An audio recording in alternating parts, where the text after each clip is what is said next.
मित्रों नमस्कार प्रणाम। मैं हंसराज चौधरी, संस्थापक श्री नवग्रह आश्रम सेवा संस्थान मोतीपुर का खेड़ा रायला भीलवाड़ा राजस्थान की ओर से आप सब लोगों का स्वागत करता हूं।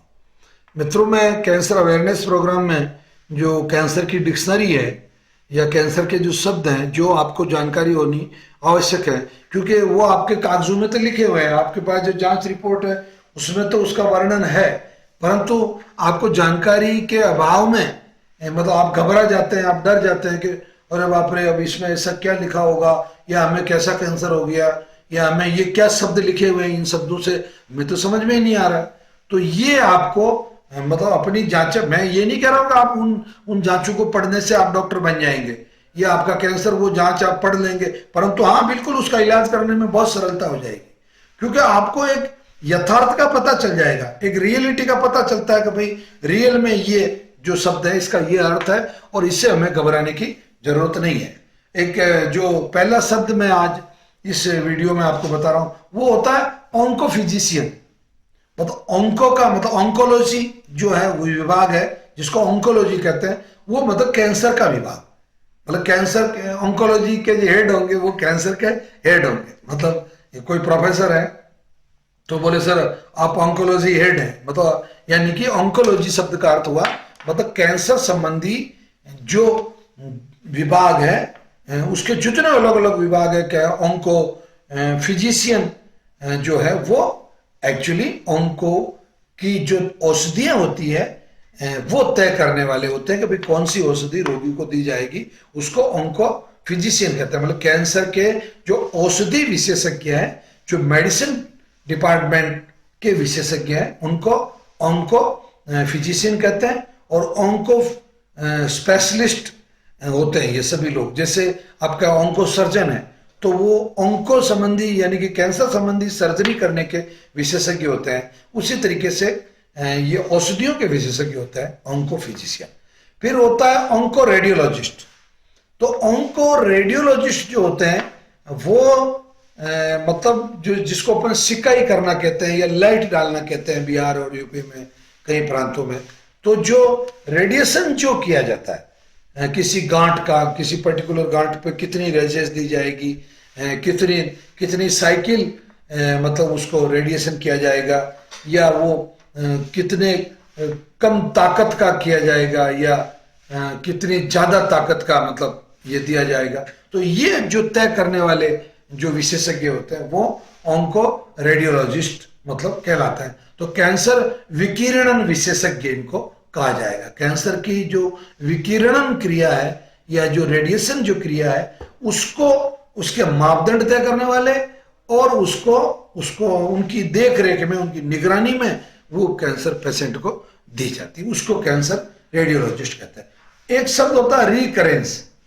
यानी कि कैंसर पुनः, मतलब इसको मैं अगर साहित्यिक भाषा में बात करूं तो कैंसर पुनः मतलब कैंसर बेसिकली रिकरेंस होता है, क्योंकि आप जब कीमोथेरेपी करवाते हैं तो हर 6 महीने में कैंसर वापस रिकरेंस होता है। आप अगर रेडिएशन करवाते हैं तो हर 9 महीने में कैंसर वापस रिकरेंस होता है। आप अगर सर्जरी करवाते हैं तो 12 महीने में कैंसर वापस लौट के आता है। तो ये कैंसर का लौट के आने का जो वो है, इसको रिकरेंस थ्योरी भी कहते हैं। एक शब्द है cancer recurrence theory.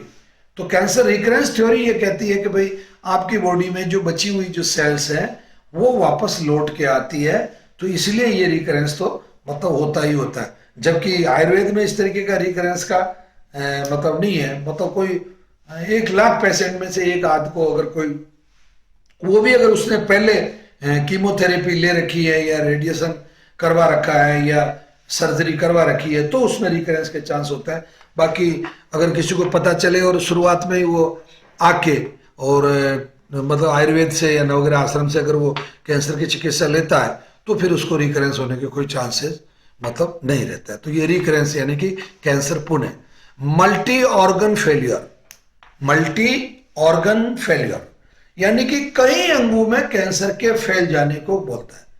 Multi organ failure cancer की वजह से, मतलब onco multi cancer, onco multi मतलब आपके जो ऑर्गन्स हैं वो अगर कैंसर की वजह से, या कार्सिनोमा CA मल्टी कैंसर मतलब जो है, जैसे सीए जो है आपका जनरली कैंसर के लिए काम में लिया जाने वाला जो शब्द है सीए, तो ये जो सीए है ये मल्टी ऑर्गन्स में अगर फेल गया और फेलने के बाद में वो जो ऑर्गन्स है वो फेल होने लग गए, जैसे किडनी अपना काम करना बंद करने लग गई है, तो बहुत सारे डॉक्टर कहते हैं साहब अब इनको देखो साहब सीए तो है और अब मल्टी ऑर्गन फेलियर हो रहा है, तो अब इसके मतलब इनके बचने के चांसेस कम है। हम हालांकि प्रयास कर रहे हैं पर शायद ये ना बचे क्योंकि अब इनको मल्टी ऑर्गन फेलियर हो रहा है।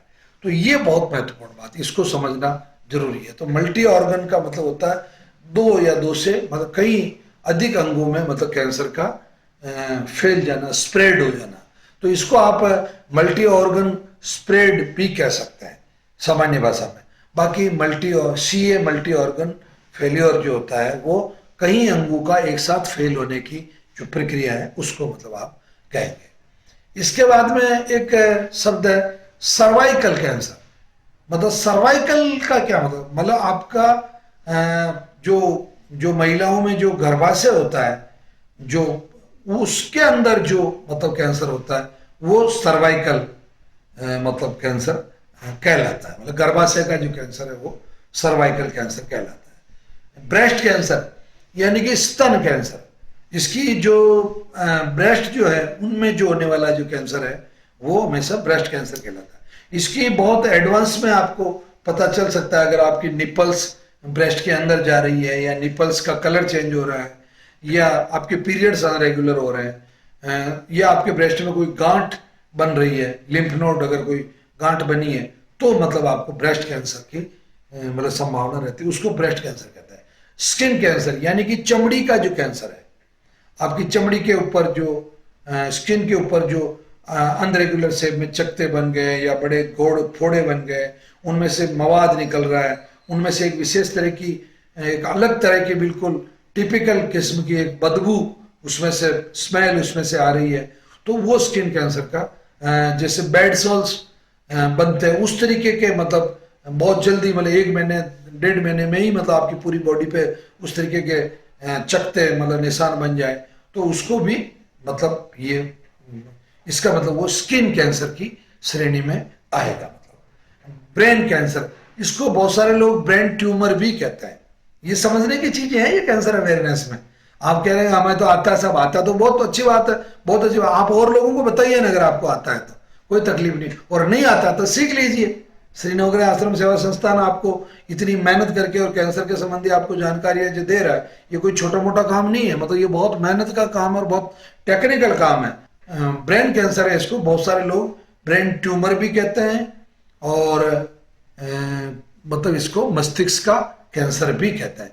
प्रोस्टेट कैंसर यानी कि जो पौरुष ग्रंथि होती है किसी भी पुरुष के अंग में ये होता है, पुरुषों में, महिलाओं में ये नहीं होता है। पुरुषों में जो गदूद जिसे कहते हैं, प्रोस्टेट जिसे कहते हैं, उसकी थैली में जो प्रोस्टेट का जो अंग है वो चारों तरफ जो मतलब वो जो संकुचन का जो कार्य करता है और खासतौर से वीर्य निर्माण संस्थान का भी एक बहुत इंपॉर्टेंट वो पार्ट है, तो उसके अंदर जो कैंसर होता है वो प्रोस्टेट कैंसर मतलब कहलाता है।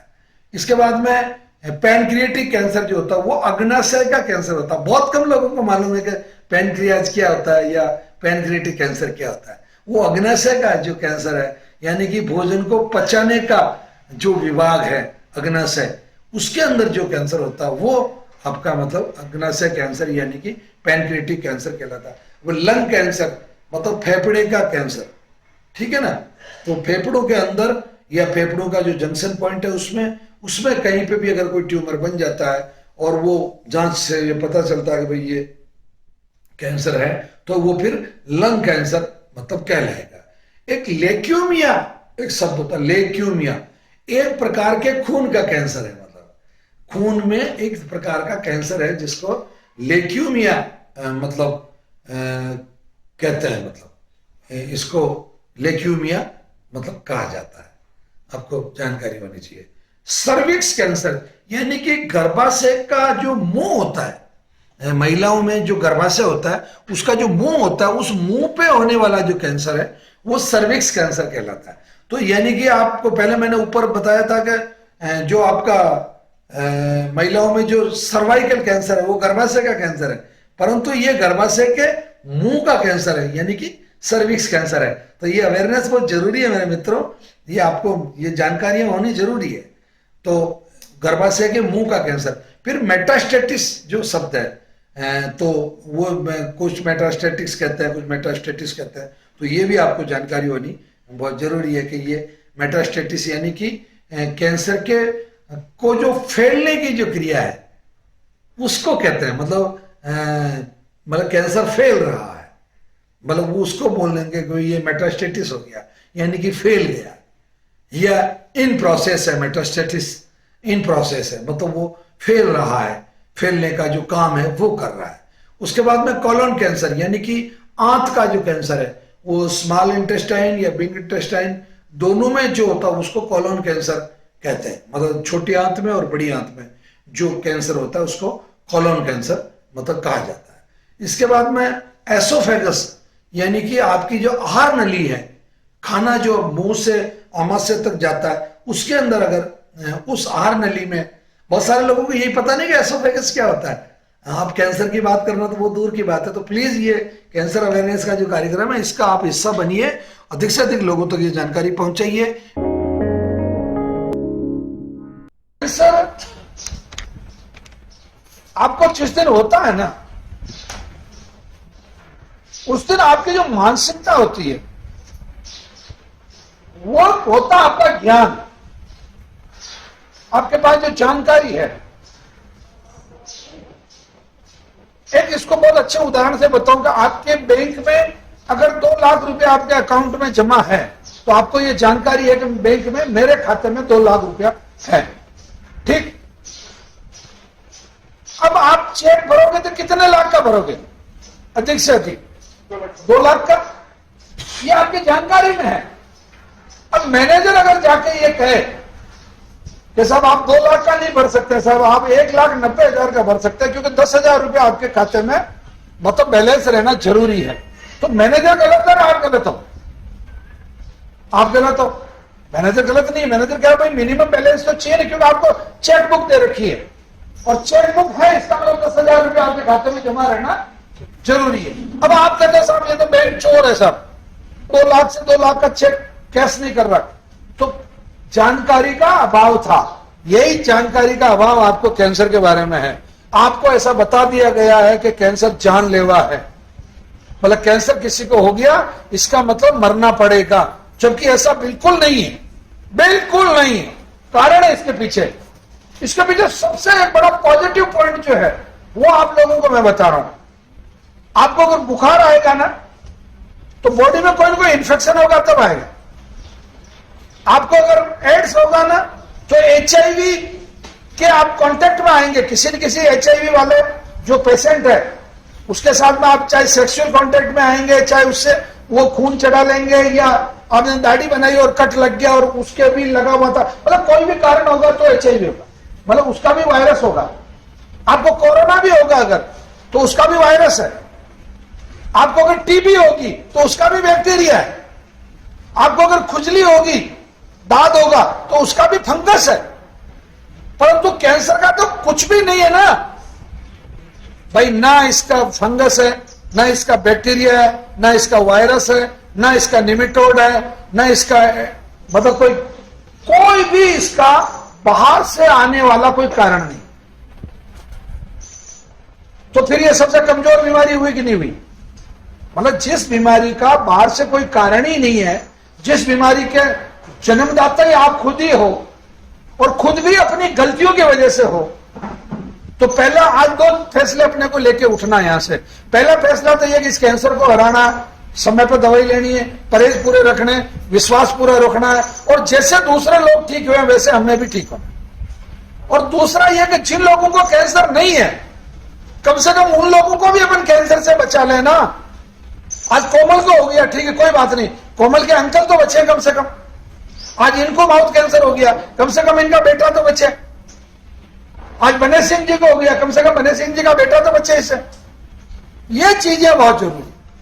अब सबसे पहला कदम है क्या करना अपने को, सबसे पहला स्टेप, जितने कैंसर पेशेंट है सबको डर लग रहा है ना, कैंसर से मर जाता है भाई। 90% तो आपके दिमाग में यही नहीं कि कैंसर का मतलब मौत। और मैं ये कहता हूं 99% कैंसर का मतलब मौत नहीं है, कैंसर का मतलब अज्ञान है, नॉलेज नहीं है आपको, इसलिए आप इतना डर रहे हैं। वो पेशेंट है, वो एग्जांपल आपके सामने हुआ अभी महाराष्ट्र वाला। परंतु सीधा डायरेक्ट बात ये है कि मतलब कैंसर का मतलब मौत की गारंटी नहीं है। इसके पीछे एक छोटा सा लॉजिक काम करता है, एक लॉ होता है, एक लॉजिक जिसको बोलते हैं। अर्थशास्त्र में बहुत सारे तरह के लॉ होते हैं, law of economy, law of supply, law of demand, law of price, मतलब इस तरीके से ये छोटे छोटे ऐसे ही जिंदगी का भी एक लॉ होता है। उसका ये होता है कि जो चीज अपने को ज्ञात नहीं है वो तो अपन पता करना चाहते हैं। ज्योतिषी के पास क्यों जाता है आदमी? आप में से कौन, कितने लोग ऐसे हैं जो आज दिन तक ज्योतिषी के पास नहीं गए? आपके तो दिमाग में ये हो कि मैं अच्छा करूंगा तो अच्छा होगा, बुरा करूंगा तो बुरा होगा, बात खत्म। फिर भी आपको सबको मालूम है, फिर भी आप पंडित जी के सामने 11 रुपए, 101 रुपए, 50 रुपए रख के और उनको कहते हो साहब मेरा देखिए थोड़ा किस्मत बता दो, मेरा किस्मत कैसा। आप जाते हो नहीं जाते हो? आप उस चीज पे बिलीव करते हो कि नहीं करते हो? ईमानदार से बताओ, करते हैं? आप इसमें बिलीव करते हो नहीं करते हो? बिल्ली रास्ता काट गई, नहीं मेरे को आगे नहीं जाना, आज मेरे को थोड़ी देर रुक जाना, करते हो नहीं? आप अपने घर पे नींबू और मिर्ची लटकाते हो नहीं लटकाते हो अपनी कार में? मतलब 99% की बात कर रहा हूं, 1% की बात नहीं कर रहा हूं। 1% में हंसराज भी है, 1% में हंसराज है। जो बिल्ली के रास्ता काटने से हंसराज के कोई फर्क नहीं पड़ता। हंसराज किसी ज्योतिषी से के पास जाके बैठ के उससे ये बात नहीं करता कि मेरा किस्मत कैसा है, उससे जाके ये बात करता है कि साहब आप तो ये बताइए कि इस साल मतलब बरसात कितने तारीख को शुरू हो रही है, या सूर्य ग्रहण किस तारीख को आ रहा है, या चंद्र ग्रहण। जो साइंटिफिक बात है वो होनी चाहिए, बहुत सीधे से क्लियर स्टोरी। आप में से जिन जिनको कैंसर है उन लोगों को अपनी मौत की तारीख मालूम है क्या? किसी को नहीं। मतलब फिर घबराने का क्या विषय, मुझे समझाओ आप। आपने एग्जाम दिया, आपका रिजल्ट आएगा मान लो 22 मार्च को, तो आप 22 मार्च की उम्मीद तो करोगे ना? तो इसका मतलब अभी तक आपको आज के बाद में आप लोगों के पास एक लॉजिक यहां से बिल्कुल ये लेके जाना कि हकीकत बात यह है कि कैंसर से कमजोर कोई बीमारी नहीं है, कैंसर एक प्रोपेगेंडा है, कैंसर की हमें जानकारियां नहीं थी, हमें डरा दिया गया है। और एलोपैथी वालों का जो लोभ था, जो लालच था कीमो करने का, रेडिएशन करने का, सर्जरी करने का या और भी थेरेपीज देने का, और इतना सब करके उनको अपना जो काम करना था वो काम अगर वो किसी और तरीके से कर लेते तो ज्यादा ठीक था, बजाय कैंसर जैसी बीमारी पे मतलब लोगों को लूट लें। मित्रों नमस्कार, प्रणाम। मैं हंसराज चौधरी, संस्थापक श्री नवग्रह आश्रम सेवा संस्थान मोतीबोर का खेड़ा, रायला, भीलवाड़ा, राजस्थान की ओर से आप लोगों को प्रणाम करता हूँ। मित्रों ये जो पीले फूलों की जो चादर आप देख रहे हैं, मैं और आपको नजदीक से दिखाता हूँ। ये है रोहिस के फूल, रोहिड़ा जिसे कहा जाता है। और आप लोगों की जानकारी के लिए मैं बताता हूँ कि राजस्थान सरकार ने इसे राज्य वृक्ष घोषित किया है, और इसका जो पुष्प है वो राज्य पुष्प मतलब घोषित है, रोहिड़ा, रोइस। तो ये राजस्थान में जैव विविधता के लिए, ये देखिए ये पुष्प आपको मैं और नजदीक से दिखा रहा हूँ, ये रोइस का पुष्प है। और ये बहुत मात्रा में खास तौर से जनवरी से लेके और मार्च अप्रैल तक इस पर पीले पीले पुष्प आते हैं। बहुत सुंदर पुष्पों से आच्छादित हो जाता है ये बिल्कुल। और अगर इस पे पुष्प नहीं हो तो ये कभी कभी अनार का पौधा होने का संशय देता है। ये देखिए, ये इसकी मैं आपको टहनियां और इसकी पत्तियां दिखा रहा हूं, तो ये अनार जैसा आभास आपको देता है कि ये जैसे कहीं अनार का पौधा तो नहीं है, पेड़ तो नहीं है। जी, ये अनार का नहीं है, ये राजस्थान की ही नहीं बल्कि पूरे रेगिस्तान की शान है ये रोहिड़ा, रोइस जिसे कहा जाता है। ये राजस्थान में विशेष तौर से जब से इसको 31 अक्टूबर 1983 को राज्य वृक्ष का जब दर्जा दिया गया, तो ये राज्य पुष्प घोषित किया गया है इसके पुष्प को। तो तभी से इसका जो संरक्षण है वो बहुत अच्छे से सरकार द्वारा किया जा रहा है और लोगों में भी इसके प्रति जागृति आई है।